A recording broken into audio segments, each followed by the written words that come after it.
श्री भाग्यवत भगवान की है आरती, पापियों को पाप से है आरती।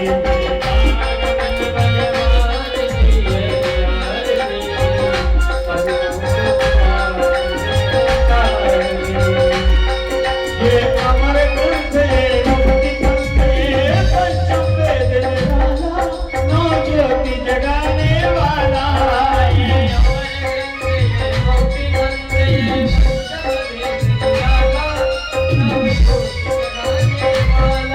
हरि नाम यही घनश्याम यही, हरि नाम यही घनश्याम यही, हरि नाम यही घनश्याम यही। जग के मंगल की आरती, पापियों को पाप से आरती। भगवान की है आरती, पापियों को पाप से आरती।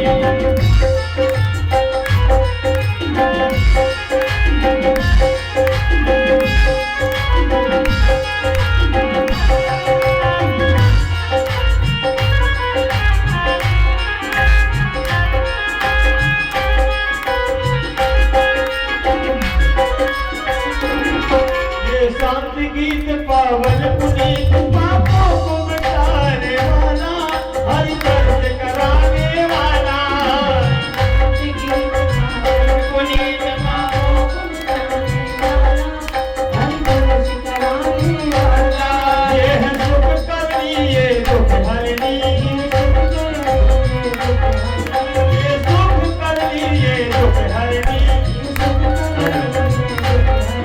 ये मधुसूदन की आरती, पापियों को पाप से आरती। भागवत भगवान की आरती, पापियों को पाप से आरती। ये मधुर बोल जगपंथ खोल, सद्भाव बताने वाला, बिगड़ी को बनाने वाला।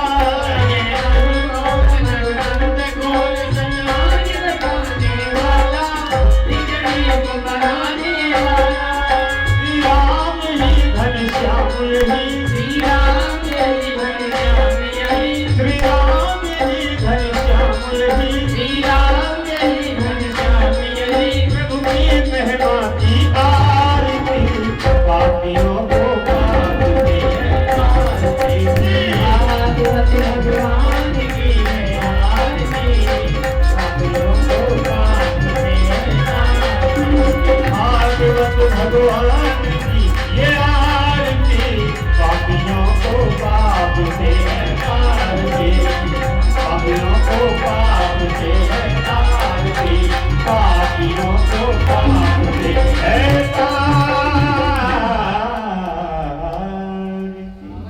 ओम जलेन शीतले कर्णम शीतले तुम जगन्माता शीतले तुम जगद्पिता शीतले तुम जगद्धात्री शीतलाय नमो नमः।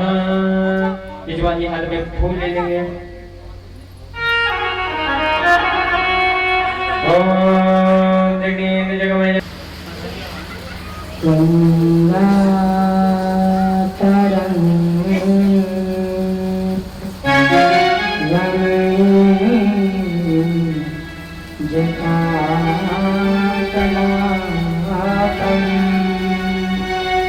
गौरी निरंतर विभूषित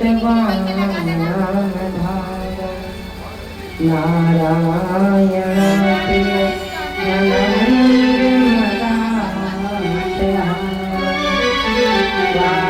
वाराणसी पुरपतिं भज विष्णु सच्चिदानंद विश्वोत्पत्त्यादि करे तापत्रये विनाशाय कृष्णाय वयं नमो ब्रह्मण्य देवाय गौ ब्रह्मण्य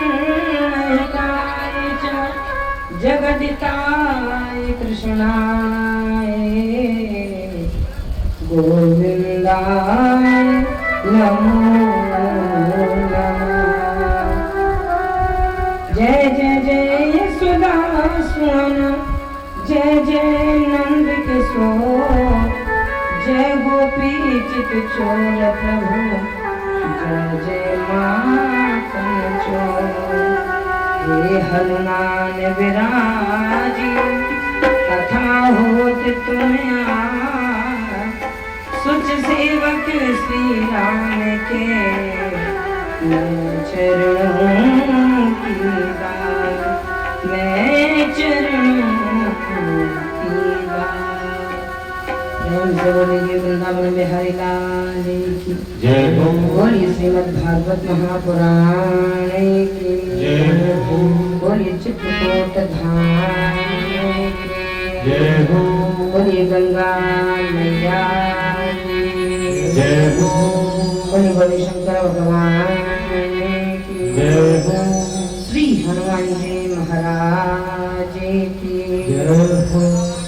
अखंड बोल मंगलमय मूर्ति पावन परमेश्वर परमात्मा का विराजमान भगवत कथा के सभी श्रद्धा श्रोता बंधु अनुसुईया सीता गार्गी के पक्ष जो पर चलने वाली करुणामयी दयामयी ममतामयी माताएं बहनें जिनके जन्म जन्मांतर युग युगांतर कल्प कल्पांतरों के पापों का क्षय होता है पुण्यों की अधोगति प्राप्त होती है तब जाकर की ये सीख मिलती है जो हमारे आदरणीय परम सम्मानीय परिचित जी हमारे बैठे हैं। कथा के साथ में बड़ी ही सुंदर तालवाद्य करने वाले प्रिय भैया सभी कलाकार आइए इस पवित्र स्थान में बैठ करके अपने मन को एकाग्र करने के लिए वाणी को पवित्र करने के लिए प्रेम से भगवान का संकीर्तन फिर आगे हरि कथा। मुकुंद माधव गोविंद गो मुकुंद माधव गोविंद गो केशव माधव हरि हरि मुकुंद माधव गोविंद गो केशव माधव हरि हरि केशव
जो तप ज्ञान विरागा, ये जो तप ज्ञान विरागा, मिलहि न रघुपति बिनु अनुरागा, मिलहि न रघुपति बिनु अनुरागा, ये जो तप ज्ञान विरागा, ये जो तप ज्ञान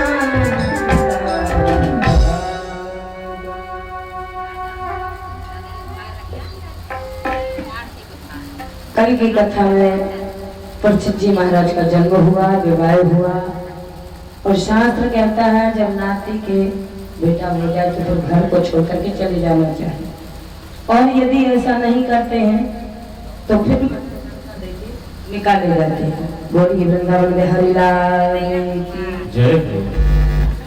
और जिस समय कली का प्रवेश हुआ परीक्षित जी के समय में, अब कलयुग का प्रवेश होने जा रहा है, और जैसे ही राहगीर में रास्ते में चले जाते समय परीक्षित जी महाराज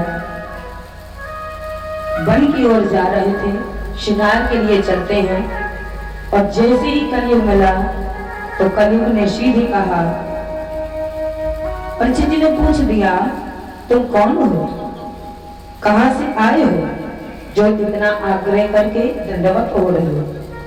कलयुग ने कहा परीक्षित जी महाराज मेरा नाम कलयुग है, और मैं अब मेरा ही इस समय ये समय मेरा आया है, और मैं भी चाहता हूँ आप राजा हैं, आप धर्मात्मा हैं, आप शीलवान हैं, आप जैसे राजा को देख करके मैं गदगद हो गया, कितने शांत पुरुष हैं, अगर आप चाहेंगे तो मेरे ऊपर भी दृष्टि कर दीजिए, तो मैं भी इस युग में रहना चाहता हूँ आपके राज्य में।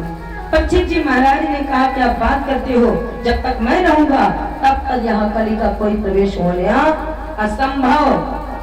कलयुग ने फिर महाराज गिड़गिड़ाते हुए कहा कि राजन एक बार मुझे मौका देकर के दे देखो, मेरे समान कोई युग नहीं है। परीक्षित जी महाराज ने पूछ दिया कली एक बात बता, तेरे पास ऐसा क्या है जो कि हम तुझे अपने यहाँ पर रख सके। कली ने बड़े मधुर वचनों में कहा महाराज मेरे पास वो है जो चाहे सतयुग हो, चाहे द्वापर हो, चाहे त्रेता हो, मेरे समान ये तीनों युग लगने वाले नहीं। हमने तो सुना है कलयुग के बराबर कोई खराब युग नहीं है, और तुम इतनी प्रतिष्ठा बता रहे हो, इतना अच्छा बता रहे हो, और सोना तो जाता है कि कलयुग बहुत बेकार युग होता है। तब कली ने कहा नहीं नहीं महाराज मेरे में वो प्रधानता है, मेरे में वो प्रधानता है, मेरे में वो अच्छाई है कि चाहे त्रेता हो, चाहे द्वापर हो, चाहे सतयुग हो, इनमें त्रिकाल की स्नान करके पूजा करनी पड़ती है, तब जाकर के भगवान की कृपा मिलती है। लेकिन हे राजन मेरे आने पर किसी को पवित्र होने की जरूरत नहीं है, किसी को शुद्ध होने की जरूरत नहीं है। अगर आत्मा शुद्ध है और शुद्ध आत्मा से सोते जागते चलते फिरते खाते पीते अगर प्रभु का नाम लिया जाएगा तो कोई अगरबत्ती और पूजा और बड़ी पूजा संभालने की जरूरत नहीं है।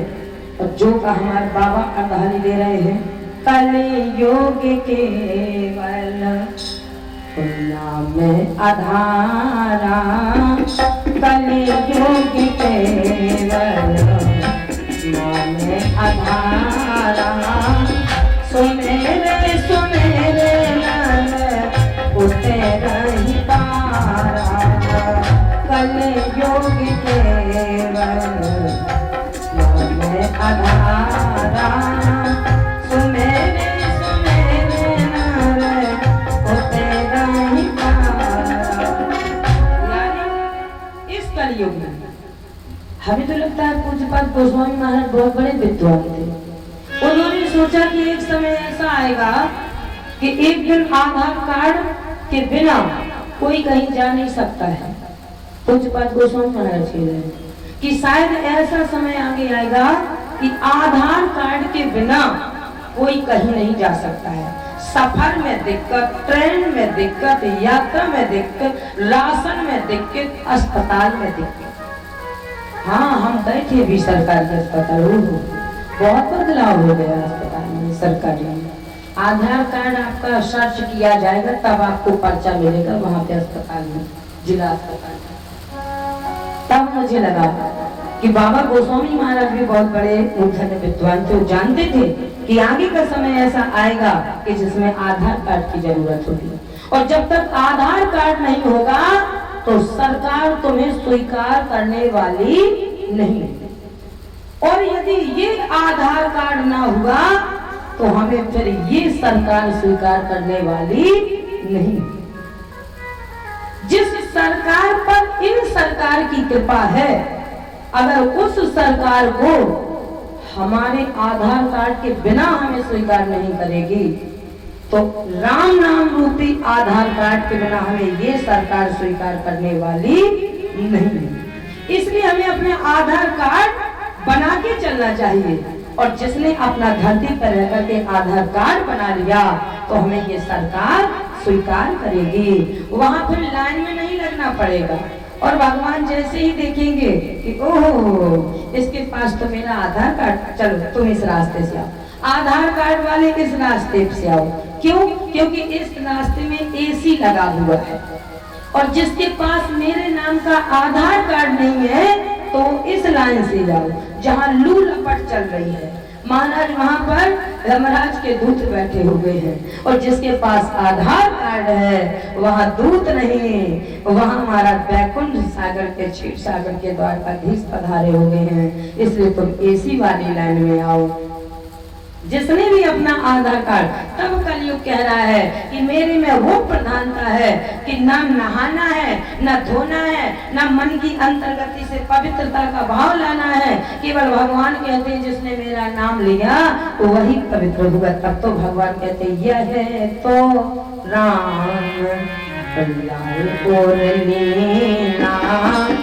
और समेत जग पावन यह तो राम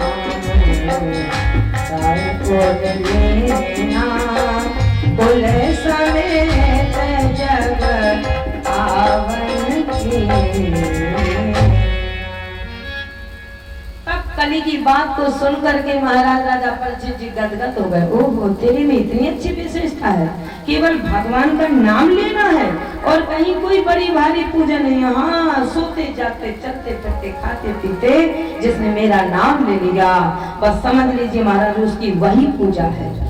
जैसे ही कलयुग को भगवान ने महाराज परीक्षित जी महाराज ने कहा तो फिर मैं तुझे स्थान देता हूँ। स्थान किसमें दिया? वेदव्यास जी उक्ति दे रहे हैं। जो संवाद विदुर और मैत्री जी का चल रहा है वहीं से उक्ति उठा करके बोल रहे हैं। धूतम पानम श्रिया सुना धर्म चतुर्विदा। 4 जगह स्थान दे दिया। कहाँ कहाँ? जैसे ही महाराज कलयुग बहुत विद्वान था, जैसे ही संस्कृत में स्थान दिए किसी को पता चला 4 जगह कौन कौन सी मिली। कलयुग समझ गया, बोले सरकार ये 4 जगह मुझे पसंद नहीं है। ठीक है, ये 4 तो घर मेरे हो ही गए, ये 4 घर तुमने मुझे दिए ये मेरे हो गए, लेकिन ए महाराज एक घर मुझे ऐसा दे दो जिसमें मुझे भी लोग पसंद कर लें। इन 4 जगह जो महात्मा पुरुष के स्वरूप होंगे वो मुझे पसंद करने वाले नहीं हैं, क्योंकि महाराज जितने भी कथाकार होते हैं तो उनको ये 4 घर पसंद नहीं होते हैं। और कलयुग कह रहा है जैसे मुझे किसी कथाकार को भी पकड़ना है, किसी महात्मा को भी पकड़ना है, तब मैं असर कैसे करूंगा? परीक्षित जी ने कहा अच्छा हाँ महाराज, कलयुग में ऐसे भी कथाकार होंगे और ऐसे भी महात्मा पुरुष होंगे। और वो 4 घर कौन से हैं? जो परीक्षित जी महाराज बता रहे, धूतम पानम श्रिया सोना, यानी धूतम जहाँ द्युत क्रीड़ा होती है, पौवारा और छक्का चलता है, समझ गए अब तो, जहाँ पांसे फेंके जाते हैं, ये घर कलयुग ने कहा मुझे पसंद आया। भाई पांसा फेंकोगे तो किसी का धन छीनोगे, किसी को बाजी लगाओगे। दूसरा घर धूतम पानम श्रिया सोना, या ना मदरा का पान किया जा रहा है, वह भी मुझे पसंद है। और इस चीज को ना तो कथाकार पसंद करेगा ना महात्मा, लेकिन वो पहुंच कहाँ रहा है कि मैं महात्मा को भी पकड़ लूं और कथाकारों को भी पकड़ लूं और ब्राह्मणों को भी पकड़ लूं। ऐसी केवल एक जगह दे दो बस। 4 मुझे पसंद है। तीसरा बोले जहां पर महाराज स्त्रियों को छीन करके लाया जाए, वह भी मुझे पसंद है। दूसरे की स्त्री को अपने घर में रख लो और अपनी वाली का कोई सम्मान न करो। कलयुग ने कहा उसके यहाँ मैं पाई पाई से धन ले लूंगा, चाहे जितना कमाए वो हमेशा बर्बाद रहेगा। इसलिए दूसरी स्त्री को ला करके प्रेम करे और अपनी वाली को धक्के दे तो उसके घर में चवन्नी भी नहीं रहने दूंगा, यह भी मुझे पसंद है। धूतम पानम श्रिया सोना, जहां पर हिंसा होती हो, जीवों को काट के और मार के खाया जाता हो पका करके, यह भी मुझे पसंद है। जहां के लोग जीवों को काटे, बुजुर्गों पर अत्याचार करके, गरीबों पर हिंसा करके धन छीने, यह भी मुझे पसंद है। लेकिन ये महाराज एक घर मुझे ऐसा चाहिए, ये तो सारे आपने मुझे कचड़े वाले घर दे दिए, सब में कचड़ा भरा हुआ है। अब मुझे एक घर ऐसा चाहिए जहाँ कचड़ा ना हो और साफ सुथरा हो, क्योंकि साफ सुथरी जगह पर संत और महात्मा लोग बहकाते हैं और उनके ऊपर मैं हावी होऊंगा तो कैसे होऊंगा। अब भगवान ने जैसे महाराज ऐसी कृपा, जहाँ पर कृपा राम की हुई, भगवंत की कलयुग पर कृपा हुई और परीक्षित जी के मुंह से निकल गया, ठीक है एक घर तुझे मैंने दिया, अच्छा कौन सा? बोले सोने में वास तुम्हारा रहेगा।